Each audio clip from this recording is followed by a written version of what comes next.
تو اللہ پہ اعتماد کرو. لوگوں نے مجھے یہ بھی کمنٹس کیے ہوئے ان ولاگس میں نا, نیچے کمنٹس چل رہے تھے, میں پڑھتا ہوں لوگوں کے کمنٹس بہت دفعہ, خاص طور پہ جو نیگیٹو کمنٹس ہو نا وہ تو لازمی پڑھتا ہوں, مجھے پھر اس کا جواب دینا ہوتا ہے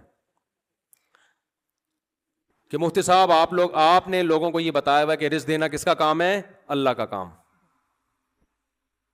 تو اللہ جب ہی دیتا ہے نا جب اپنی عقل بھی استعمال کرو, یہ مجھے سمجھا رہے ہیں. تو عقل کا تقاضا یہ ہے کہ تنخواہ کم ہے, بچے زیادہ ہیں, تو یہ آپ کی اپنی حماقت ہے. ایسے رزق اللہ نے وعدہ بولو نہیں کیا. یہ جو فلسفہ پیش کیا ہے نا, یہ اپنا فلسفہ ہے. جب اللہ نے رزق کا وعدہ کیا ہے تو اس میں اللہ نے یہ نہیں کہا کہ جس کی تنخواہ کم ہوگی, بچے زیادہ ہوں گے تو اس کے رزق کا وعدہ نہیں ہے. یہ ضروری ہے کہ تنخواہ زیادہ ہو, بچے کم ہو تو رزق کا وعدہ ہے. ایسا کچھ بھی نہیں ہے. اور ویسے بھی جب کوئی دلیل دے رہا ہو نا تو بعض دفعہ دلیل اسی پہ پھیر دی جاتی ہے. دنیا میں مجھے ایک بات بتاؤ, مالداروں کے ہاں بچے کم ہوتے ہیں یا غریبوں کے ہاں؟ مالداروں کے ہاں, جن کے پاس بے تحاشا روزی ہوتی ہے. جتنا پیسہ آئے گا بچوں کا ریشو اسی حساب سے کم. یہاں تک کہ جو قومیں ترقی یافتہ ہیں ان میں بچوں کا ریشو اور زیادہ کم ہو گیا ترقی کے بعد. اس کا مطلب یہ ہوس ہے, یہ رزق کی بات نہیں ہے, یہ پلاننگ نہیں ہے, یہ کیا ہے؟ ہوس. غریب آدمی میں دولت کی ہوس کم ہوتی ہے تو وہ نسل نہیں روکتا کہ یار میں نے بھی ٹکڑے کھا کے گزارا کر لیا, بچے بھی گزارا کر لیں گے. دولت میں من میں ہوس زیادہ ہوتی ہے, اس کو بچانے کی فکر زیادہ ہوتی ہے. ہمارے حضرت فرمایا کرتے تھے جس کے پاس جو چیز ہوتی ہے اسی کے دل میں اس کا عشق ہوگا. جب دولت آتی ہے اور دین نہ ہو ساتھ میں, دنیا کو مسافر خانہ نہ سمجھے, تو دولت کی محبت نہیں, محبت سے اوپر کی چیزیں لالچ اور ہوس وہ آ جاتی ہے ساتھ میں. جتنی دولت زیادہ, بچوں کا ریشو اتنا ہی کم. وہ زیادہ اپنی دولت کو بچا رہا ہے. یقین نہ آئے تو یورپ میں جاؤ, وہاں بچے پیدا ہونے پر گورنمنٹ الاؤنس دے رہی ہے, گورنمنٹ کہہ رہی ہے ہم بچے پالیں گے آپ کے. انگریز پھر بھی پیدا نہیں کر رہا کہ میں ایک روٹی بھی, ایک دفعہ تو مجھے بسکٹ کھلانا پڑے گا نا چائے میں ڈبو کے, وہ بھی نہیں پلاؤں گا.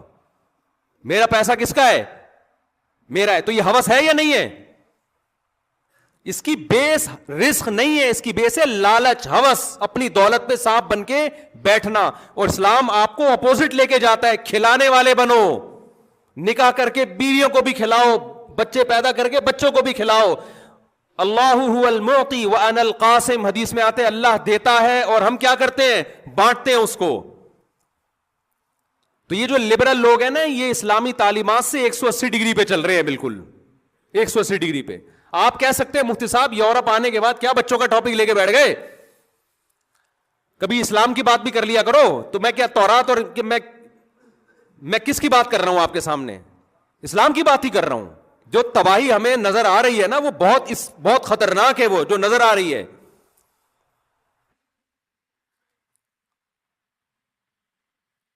کیونکہ اس سے نسل روکنے کے جو اخلاقی نقصانات ہیں, اخلاقی, ابھی تو میں صرف وہ نقصانات بتا رہا ہوں جو فیوچر میں آپ کو ہوں گے. جو اخلاقی نقصانات ہیں وہ اتنے ڈینجرس ہیں کہ آپ کی روح کانپنے لگے. کیوں؟ جب نسل نہیں چاہیے تو پھر جلدی شادی بھی بولو نہیں چاہیے. کیونکہ آج کل ایجوکیشن کو مسلط اتنا کر لیا ہے کہ بھائی شادی کریں گے تو پڑھیں گے کیسے, بچہ ہو گیا تو پڑھیں گے کیسے. تو پہلا نقصان یہ. دوسرا نقصان کیا ہوتا ہے کہ آپ میں ہوس پیدا ہوتی ہے. ساری دولت کس کی ہے؟ بولو میری. یہ ہوس, یہ نقصان, یہ اخلاقی برائی, یہ نقصان کم ہے کیا؟ تیسری, اللہ پہ اعتماد اور توکل بالکل کیا ہو جائے گا؟ ختم. ساری نظر کس پہ ہوگی؟ اپنے دولت پہ. مسلمان اللہ پہ نظر رکھتا ہے, یار رزق دینے والا کون ہے؟ اللہ. کبھی جیب خالی بھی ہوئی تسلی میں رہے گا, یار دینے والا کون ہے؟ اللہ. چوتھی, جب عورتیں مانع حمل دوائیں کھائیں گی تو ڈپریشن میں جاتی ہیں, طلاق کا ریشو کیا ہوگا؟ بڑھے گا. ویسے بھی جن کے بچے زیادہ ہوں ان میں طلاق کا امکان کم ہوتا ہے, وہ بچے ماں باپ کو جوڑ کے رکھتے ہیں. بچے کم ہوں, آج دیکھو نا کتنے ہمارے پاس کیس آئے ہیں, ذرا سی بات پہ عورتیں اپنے شوہر سے خلا لے رہی ہیں, طلاقیں لے رہی ہیں. کیوں بھائی؟ میں کہتا ہوں بچوں کو کہاں لے کے جاؤ گی آپ؟ بھائی 2 بچے ہیں، ایک 7 سال کا ہو گیا، ایک 10 سال کا ہو گیا، تو اب ضرورت ہی نہیں ہے، خرچہ کورٹ سے بندوا دیں گے، میاں دیتا رہے گا.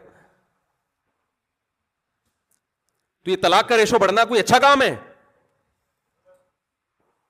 اولاد زیادہ ہو، میاں بیوی ایک دوسرے کو بھول کے کس کی خاطر نباہ کرتے ہیں؟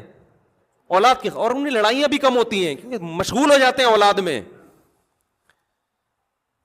اور پھر جو تنہائی ہوگی آپ کو فیوچر میں، اس تنہائی کو ختم کرنے کے لیے گورا شراب پیتا ہے، آپ کیا پیو گے؟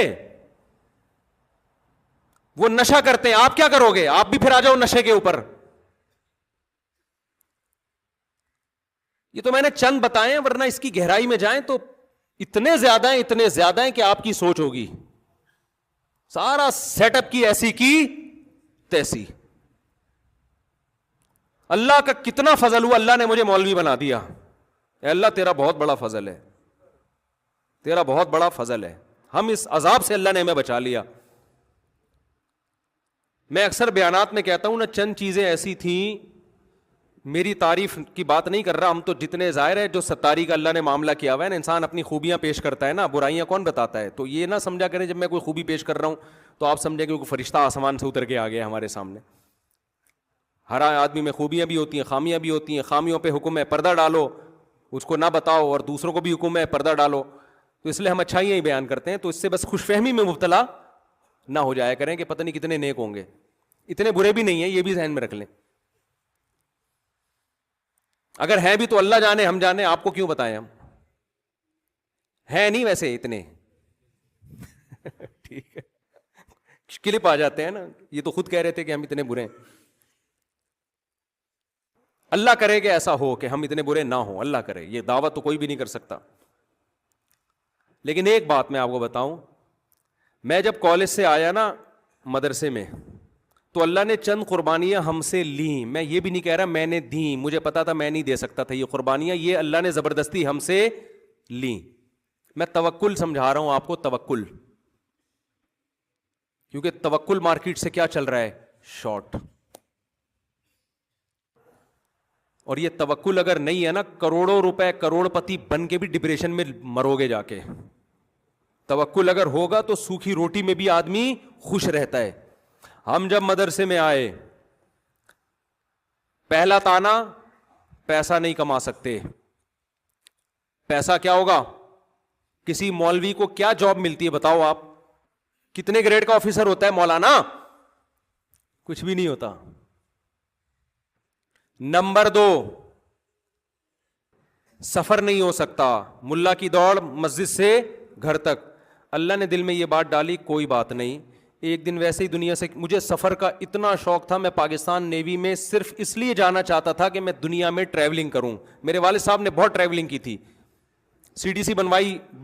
اولاد میں ٹرانسفر ہوتی ہے نا، میرے یہ ہو سکتی تھی ٹرانسفر. اللہ نے وہ قربانی ہم سے دلی کہ ملا کی دوڑ کہاں تک؟ بولو، مسجد تک. ہم نے کہا چلو مسجد تک ہی رہیں گے. اصل کیا ہے؟ آخرت ہے. کیونکہ ہم تو اب مولاناؤں کو دیکھ رہے تھے مسجد سے گھر، گھر سے مسجد، بیچارے دین کی خدمت کر رہے ہیں، اللہ ہم سے خدمت لے لے. تیسری چیز تنہائی. سارے کالج اسکول کے دوست کیا ہو گئے؟ بولو نا، چھوٹ گئے. جن کے ساتھ اسنوکر کھیلتے تھے وہ نہیں ہوتا یہ والا. میں جو ایک دن ڈریم ورلڈ میں گیا تو وہاں یہ والا کھیل رہا تھا نا، ابھی تو نام بھی نہیں پتا، وہ فٹ بال نہیں ہوتا یوں یوں کرتے ہیں، تو میں بڑا اچھا کھیل رہا تھا.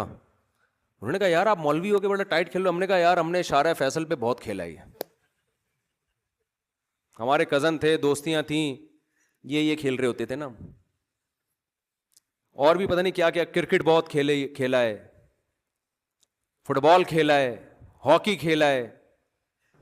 پنجاب میں کھیلا کو کھیلی بولتے ہیں گیم کو، اصل میں لفظ یہ سارے مذکر ہیں. کرکٹ کھیلا جاتا ہے، کھیلی نہیں جاتی. لیکن اب پنجاب میں کیونکہ آبادی ان کی زیادہ ہے، تو جس کی آبادی زیادہ ہوتا ہے پھر کلچر اسی کا چلتا ہے مارکیٹ میں، زبان بھی اسی کی. تو وہ پنجاب والے مذکر کو مؤنث کر دیتے ہیں، تو کہتے ہیں کرکٹ کھیلی. تو اب سب کے اردو اسپیکنگ بھی کھیلی بول رہے ہیں. خیر ہے، یہ کوئی اتنی بڑی بات نہیں ہے. لیکن اصل جو اردو کا لفظ ہے کرکٹ کھیلا جاتا ہے، کھیلی نہیں جاتی. تو خیر، تنہائی.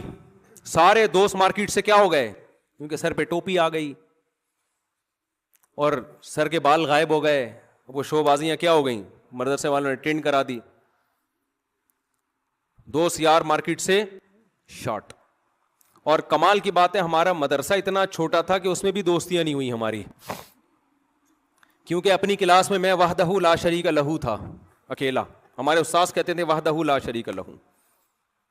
2 طالب علم تھے جو مجھ سے سینئر تھے, 4 مجھ سے اور اوپر, تو 4 6 8 طلبہ تھے ٹوٹل. تو یہ تیسری چیز ہو گئی تنہائی. چوتھی چیز, تانے ملتے تھے کوئی رشتہ نہیں دے گا. مولویوں کو کون پوچھتا ہے میرے بھائی, سمجھتے ہو؟ کوئی رشتہ بولو نہیں دے گا, کیونکہ تنخواہ نہیں ہوگی. اور مولویوں کی تو تنخواہیں بھی ہو تو بھی لوگ نہیں پوچھتے, کہ ڈرتے ہیں پتہ نہیں یار بیگم کو رسی سے باندھ کے رکھے گا, مارے گا, پیٹے گا, روزانہ لاتے گھسے.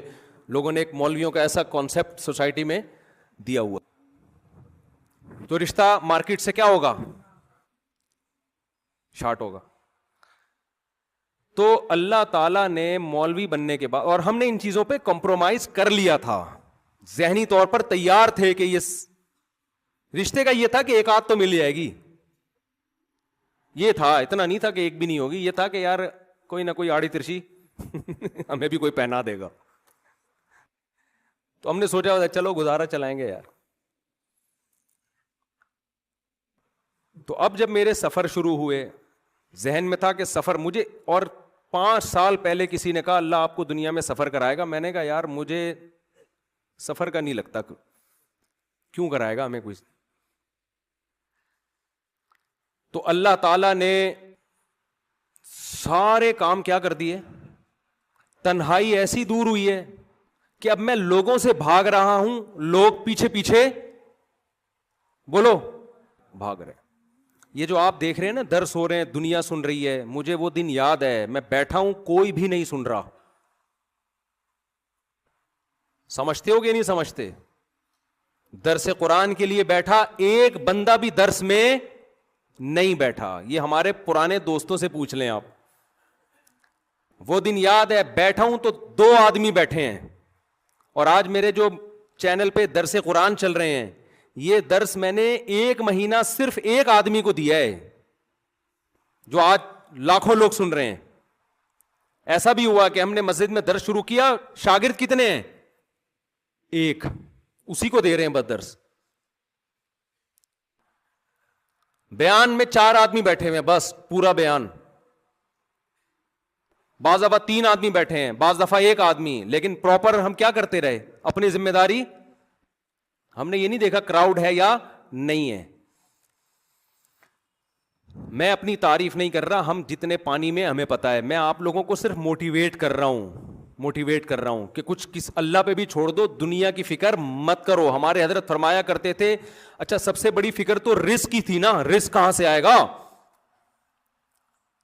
تو میں جب مدرسے میں گیا تو ہمارے حضرت کا پہلا بیان ہی ہوا ملا کا رزق. حضرت نے فرمایا مولوی کو چاہیے رزق کی فکر چھوڑ دے, رزق ٹکرے مار مار کے آئے گا. سمجھتے ہو کہ نہیں سمجھتے؟ ایسے روزی آئے گی. لیکن اگر رزق کے پیچھے بھاگنا شروع کر دیا, لالچ آ گئی, حضرت نے فرمایا کہ پھر اللہ ساری زندگی مخلوق کا محتاج بنا کے رکھے گا, ساری زندگی مانگنے میں گزرے گی. پھر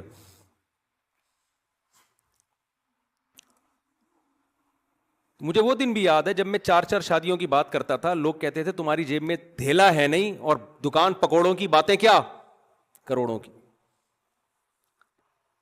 انہوں نے میرا ماضی نہیں دیکھا نا, وہ یہ تبصرے کر رہے ہیں. آج لوگ کہہ رہے ہیں ابے پیسہ ہے اور شہرت ہے تو ظاہر ہے 15 بچے پالنا آسان ہے.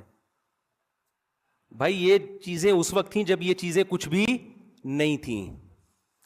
اس وقت تو ہمیں غربت کے تانے لوگ دیا کرتے تھے کہ اپنی اوقات دیکھو اور اپنے جذبات دیکھو. اس اوقات پہ یہ جذبات بالکل بھی اچھے نہیں لگتے. ہم لوگوں کو سمجھاتے تھے کہ بھئی یہ تو قرآن میں اللہ نے وعدہ کیا ہے, اس کا یہ مطلب ہے, اس کا وہ کہتے تھے مطلب کا یہ مطلب ہے. پھر ہم اس کا پوری رات میرے مناظرے ہوتے تھے. سمجھتے ہو کہ نہیں سمجھتے؟ تو جو لوگ میرے ماضی کو جانتے ہیں نا, وہ الحمدللہ اس بات کی گواہی دیں گے کہ اس مولوی نے جو دعوے کیے تھے الحمدللہ سارے دعوے اللہ نے پورے کر کے دکھائے ہیں. اور جو اس وقت یہ باتیں کر رہے تھے نا, پیسہ ایکچولی پہلے اپنے پاؤں پہ کھڑے ہو جاؤ, اور پھر ایکچولی پھر یہ ہو، پھر ایک بچہ تو پھر یوں، پھر ایسے تربیت، وہ بیڑا غرق کر دیا انہوں نے اپنی زندگیوں کا. وہ ایکچولی کر کے کما ہی رہے ہیں ابھی تک بیٹھ کے. اور چھڑے چھاٹ کی کمائی میں تو اللہ نے ویسے ہی برکت نہیں رکھی. جتنا کم بخت کمائے گا گٹر کے ڈھکنوں پہ اڑائے گا، سارا گٹکے پہ اڑائے گا. کراچی میں گٹر کے ڈھکن کے علاوہ کچھ سمجھ میں نہیں آتا. کوئی پارک ہو نا تو چلو ہم کہیں گے یار خوبصورت پارکوں میں اڑائے گا. کیا مثال دوں، لوگ کہتے ہیں کیا گٹر کے، کیا کون سا لوگ تو ہو سکتا ہے پنجاب سے گٹر کے ڈھکن دیکھنے کے لیے آئے یہاں پہ کیا. اور انڈا موڑ الحمدللہ ایسا مشہور ہوا ہے دنیا میں. ناروے میں جہاں سورج غروب طلوع نہیں ہوتا وہاں بھی لوگوں کو انڈا موڑ کا پتا ہے. اللہ نے ایسی تنہائی ہماری دور کی کہ ہماری تنہائی بھی دور ہوئی، اور جہاں ہم رہتے ہیں وہ جگہ بھی ان نون نہیں رہی ہے. پوری دنیا میں پتا چل گیا. گوگل سے پوچھو سب سے پہلے انڈا موڑ بتائے گا آپ کو. سمجھتے ہو کہ نہیں سمجھتے؟ تو انڈا موڑ والوں کا ہم پر بھی بہت بڑا، ہمارا انڈا موڑ پہ بھی بہت بڑا احسان ہے. کون جانتا تھا یار، میں نے جب پہلی دفعہ زندگی میں سنا انڈا موڑ پہ الفلاح مزے، میں نے کہا پتہ نہیں کون سا موڑ ہے یار، انڈے بٹتے ہیں وہاں پہ، کیا ہوتا ہے. 2006 کی بات کر رہا ہوں. تو میرے بھائی ہم جیسے نالائقوں کے ساتھ جب اللہ نے یہ معاملہ کیا ہے، ہم تو نالائق ہیں، تو جو لائق آپ جیسے نیک اور لائق لوگوں کے ساتھ تو اللہ اور نوازے گا آپ کو. تو چھوڑ دو یہ تعلیمات اور یہ جو کیلکولیٹر لے کے ہر وقت بیٹھے ہوئے ہوتے ہو نا، اتنے پیسے ہیں تو بہو آئے گی تو 2 پراٹھے زیادہ. ابھی وہ ڈاکٹر ذیشان عثمانی ہے نا جن کا میں نے انٹرویو لیا تھا، ان کا بڑا اچھا کلپ آیا، بیان آیا بڑا اچھا. وہ نہیں جو میں موونگ پنک میں جا کے پتہ ہی نہیں چل رہا تھا میں ان کا انٹرویو لے رہا ہوں یا وہ میرا انٹرویو لے رہے ہیں، دونوں ایک دوسرے کا انٹرویو لے رہے تھے. تو ان کے ایک بڑا اچھا کلپ چلا ہے مارکیٹ میں. ان کے منہ سے یہ باتیں سن کے اس لیے اچھا لگا کہ وہ لبرل لوگ ان کو بھی سنتے ہیں بہت. ہمیں تو مولانا سمجھ کے نکل لیتے ہیں نا کہ ابے تو مولوی دقیان اسی کی بات کرتا ہے، وہ تو سائنٹسٹ ہیں. تو انہوں نے ترغیب دی جلدی شادی کرو، اور آگے کہا کہ ایک بہو گھر میں آئے گی 2 روٹی زیادہ پک جائے گی تو اس میں اللہ پہ توکل کرو. تو نیچے کسی جلے ہوئے نے کمنٹس کیے ہوئے تھے کہ ڈاکٹر صاحب صرف بہو نہیں ہوتی، آگے اس کے بچے بھی ہوں گے. آگے کیا ہوں گے؟ اس کے بچے بھی ہوں گے. تو میرا دل چاہ رہا تھا میں نیچے کمنٹ کروں صرف بچے نہیں، پھر آگے بچوں کے بچے بھی ہوں گے، پھر اس کے ان بچوں کی بیوی بھی آئے گی، پھر ان کے بچے بھی ہوں گے، پھر ان بچوں کے بچے بھی ہوں گے. تو لوگ مجھے کہیں گے نا یہ مولوی پاگل ہو گیا، کیا کر رہا ہے، بچے بھی ہوں گے تو بچوں کے بچے بھی ہوں گے، تو پھر بچوں کے بچے، پھر بچوں کی تعلیم. تو لوگ کہیں گے نا پاگل ہو گیا ہے کہ اتنی دور کی کون سوچتا ہے. تو ہم بھی کہیں گے کہ پھر اس سے آگے کی مت سوچو، فی الحال ایک عدد بہو چاہیے نا، اتنی سوچو. جب آگے اس کی اولاد ہوگی تو آگے گراؤنڈ ریئلٹی چینج ہو چکی ہوگی، حقیقت چینج ہو چکی ہوگی. اس وقت تک وسائل بڑھ چکے ہوں گے اور رزق کے دروازے کھل چکے ہوں گے. یہ بھی تو کم بخت کچھ کرے گا نا، ہو سکتا ہے اس کی جاب لگ جائے. اتنی لمبی لمبی سوچتے ہیں یار، بچے ہوں گے پھر وہ کیسے پڑھیں گے، پھر وہ کیا کریں گے، اور سالہ وہ نکلتا کیا ہے اتنی پلاننگ کے بعد. جو پروڈکٹ مارکیٹ میں اتنی سوچنے کے بعد آ رہی ہے، اس پروڈکٹ کا حال تو دیکھو آپ جا کے، کیا کیا سوچا ہوا ہوتا ہے. 2 بچے ہوں گے تو پھر ایک یہ بنے گا تو دوسرا یہ بنے گا، نہ وہ یہ بنتا ہے نہ وہ پی رہا ہوتا ہے جا کے. وہ چرسیوں کے ساتھ ہمارے پاس تو کیسز آتے ہیں نا، زیادہ تر کیسز تو 2 بچوں والوں کے آ رہے ہیں، ایک لڑکا ایک لڑکی، نہ لڑکی کنٹرول میں اور نہ لڑکا کنٹرول میں. اس لیے کہ لڑکے کو بڑے بھائی کنٹرول کرتے، بڑے بھائی کچھ بڑا چھوٹے کی وجہ سے کنٹرول میں آتا، وہ سارا سیٹ اپ کیا ہو گیا، خراب. تو ایک عجیب ہی مصیبت ہے اور ایک عجیب تماشا بن گیا ہے سوسائٹی میں. تو ہم جو یورپ دیکھ کر آئے ہیں آپ کے سامنے ہم نے شیئر کر لیا. اچھی سڑکیں، ایک لطیفہ سنا کے بیان ختم کر دوں. اچھی سڑکیں، ڈیولپمنٹ کا کام بہت، بے روزگاری کا الاؤنس، سب کچھ ہے، مگر مزہ پھر بھی نہیں ہے. سوشل لائف بولو، محبتیں مارکیٹ سے شارٹ. اپنے باپ کو ایک چائے کی پیالی بھی نہیں پلائی جاتی، وہ بھی جب پلائی جائے گی جب بیٹے کا باپ سے کوئی مفاد ہو، اور وہ بھی جب باپ ہو، ورنہ بہت سو کے ابا مارکیٹ سے شارٹ ہیں. تبھی ڈپریشن اور اسٹریس اور خودکشیاں بوڑھی عورتوں کے میں سے کسی کے ساتھ میں نے کوئی بندہ گھومتا ہوا نہیں دیکھا. یا تو اس کا بڈھا میاں ہوگا یا کتا ہوگا. یعنی عورت کے ساتھ میاں نہیں ہے تو اس کا آلٹرنیٹ کیا ہے؟ کتا ہے. میں نے ایک بیان میں کہہ دیا تھا کہ کتے مت پالو, بیویاں اور بچوں کو پالو. اس کو کتنا نیگیٹو لوگ لے کر گئے نا کہ اس نے عورت کو کتے سے تعبیر کیا, حالانکہ وہ مقصد نہیں تھا. بیان میں غلط قسم کی ایڈیٹنگ ہوئی ہے. بیان کا میرا مقصد یہ تھا کہ انسانوں کو پالو, جانوروں سے زیادہ کس کو فوکس کرو؟ عورت کی قدر بڑھانا مقصد تھا کہ عورت پالو. پالنے کا لفظ یہ صنعت مشاکلت کہلاتا ہے. آپ کہہ سکتے ہیں پالت کوئی جانور تھوڑی جو اس کو پال رہے ہیں, اس کو صنعت مشاکلت کہتے ہیں. کہ پالنے کا لفظ میں نے وہاں سے لیا ہے ادھار. جیسے قرآن میں آتا ہے وَمَكَرُوا وَمَكَرَ اللَّهُ, یہ لوگ مکر و فریب کرتے ہیں لیکن اللہ بھی ایک مکر کر رہا ہے. حالانکہ اللہ مکر تھوڑی کرتا ہے, لیکن یہاں چونکہ مکر کا لفظ استعمال ہوا ہے تو یہ ایک بلاغت کا نقطہ ہے کہ فوراً اس کی نسبت کس کی طرف کر دی؟ اللہ کی طرف کر دی, کہ ان کے مکر کا جواب دیتا ہے. تو ہم نے کہا کتے مت پالو, بیوی بچوں کو پالو. اس کا مطلب یہ نہیں کہ ہم بیوی بچوں کو معاذ اللہ کتے سے تشبیہ دے رہے ہیں. مطلب یہ کہ انسان کے پالنے کی ویلیو ہے, نہیں پالو گے تو جانور پالنے پڑیں گے تمہیں. اس کا ہمارے لبرل لوگوں نے اتنا غلط میسج چلایا کہ دیکھو یہ آدمی عورتوں کی توہین کر رہا ہے, عورتوں کو کتوں سے تشبیہ دے رہا ہے, اور یہ اس طرح کی باتیں کرتا رہتا ہے. کتنا غلط میسج چلایا گیا ہے. جو آدمی آپ کو جانوروں سے ہٹا کے عورت کی کفالت کا حکم دے رہا ہے وہ عورت کی توہین کر رہا ہے یا عورت کی عزت بڑھا رہا ہے؟ وہ تمہیں کہہ رہا ہے کہ کتوں سے تنہائی دور نہ کرو, اللہ نے عورت کو مرد کے لیے, مرد کو عورت کے لیے اور آپ کو اولاد کے لیے پیدا کیا ہے, ان سے تنہائی کو دور کرو. لیکن جن لوگوں کے دل میں ہم سے نفرت ہے, جن کو ہمارے نظریات سے اتفاق نہیں ہے, وہ کیا کرتے ہیں؟ وہ ایڈیٹنگ کر کے ہر بات کو نیگیٹو لے کے جاتے ہیں. تو یہاں بھی میں آپ سے یہ عرض کر رہا ہوں کہ اگر آپ نے انسانوں کو نہیں پالا تو ہماری خواتین نے بروقت شادی نہیں کی, اولاد نہیں ہوئی, تو بڑھاپے میں میاں کی جگہ کیا پالیں گی میرے بھائی؟ کتا. آپ کو نہیں کہہ رہا میں, کتے کو کتا کہہ رہا ہوں, آپ کو تھوڑی کہہ رہا ہوں میں. کیا پالنا پڑے گا آپ کو بڑھاپے میں؟ کیونکہ ہم نے دیکھا ہے بوڑھی عورت کتے کے ساتھ گھوم رہی ہے اور بوڑھا آدمی کتے کے ساتھ گھوم رہا ہے. تو ان کے ہاں میاں بیوی کا آلٹرنیٹ کیا ہے؟ کتا ہے. ہمارے یہاں نہیں ہے یہ. اب تک کی رپورٹ کے مطابق یا تو آپ کی بیوی ہے, بچے ہیں. اول تو بوڑھے مرد اور عورت اکیلے گھومتے ہوئے ویسے بھی اچھے نہیں لگتے. اکیلے گھومنے کی عمر ختم ہو گئی, اب آپ بچوں کے ساتھ جائیں, بچے ابا اماں کو گھمانے لے کے جائیں. سمجھتے ہو کہ نہیں سمجھتے؟ عجیب سے لگ رہے ہوتے ہیں. بڈھا وہاں بیٹھا ہوا ہے, اس کی بڑھیا یہاں بیٹھی ہوئی ہے, اکیلے کیا انجوائے کر رہے ہو یار تم؟ یہ تو انجوائے کرنے کی عمر بچوں کے ساتھ ہے. اب کیا پھول پیش کرے گا بھائی تو اس کو بیچاری کو؟ یہ بھی جو بڑے وفادار ہیں. تو آپ عورت نے وہاں کیا میاں کی جگہ کیا رکھ لیا؟ کتا.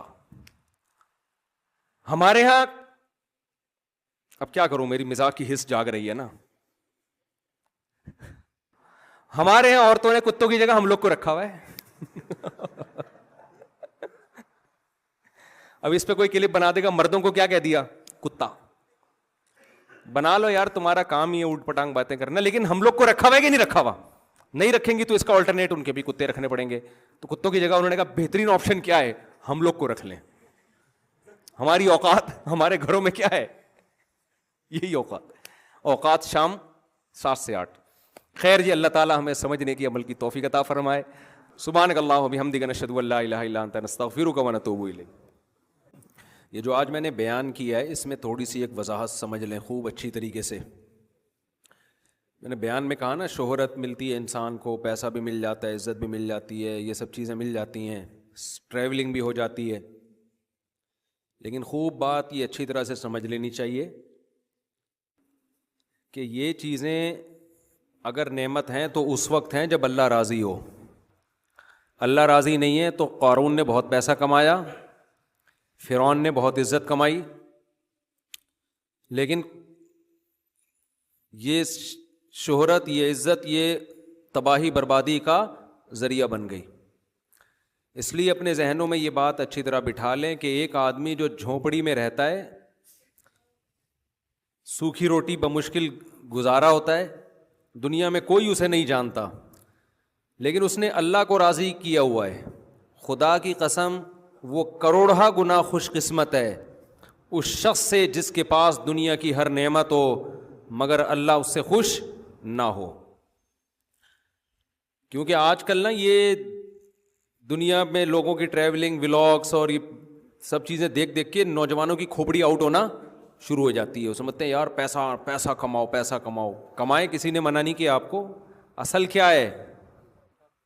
تلک الدار الآخرۃ نجعلها للذین لا یریدون علوا فی الارض ولا فسادا. قارون جب اپنے خزانوں کے ساتھ نکلا اور روب اور دبدبے کے ساتھ, تو دنیا پرستوں نے کہا یا لیت لنا مثل ما اوتی قارون, ہائے کاش ہمیں بھی ایسا پروٹوکول ملتا.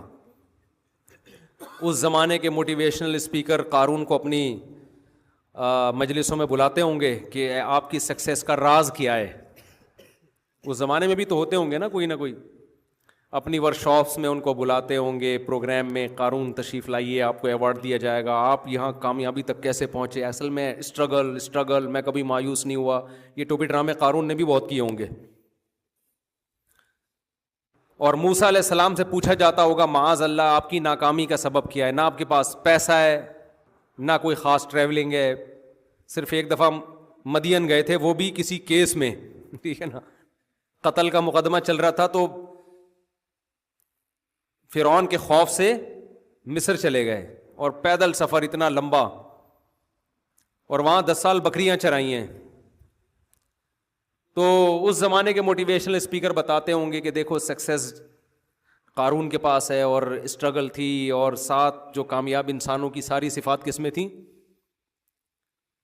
قارون میں پائی جاتی تھیں. اور موسیٰ علیہ السلام کے پاس تو نہ اسٹرگل ہے, پیسے کمانے کی اسٹرگل, اور غلطی سے قتل بھی ہو گیا, کیسز ہیں تو ناکام معاذ اللہ. لیکن اللہ کیا کہہ رہا ہے, کون کامیاب تھا بھائی؟ حضرت موسیٰ کا. کیوں؟ اللہ ان سے کیا تھا؟ خوش تھا. فرعون سے اللہ خوش نہیں تھا. تو آج بعض دفعہ لوگ اپنے بچوں کو یہ سوچ کے مولوی بنانے لگے ہیں کہ ہمارا بچہ بھی شاید کوئی 4 شادیاں کر لے اس بہانے. تو یہ خوب اچھی طرح ذہن میں بٹھا لیں کہ بار بار قرآن و سنت سے ہمیں پتہ چلتا ہے کامیابی صرف اللہ کی رضا کا نام ہے.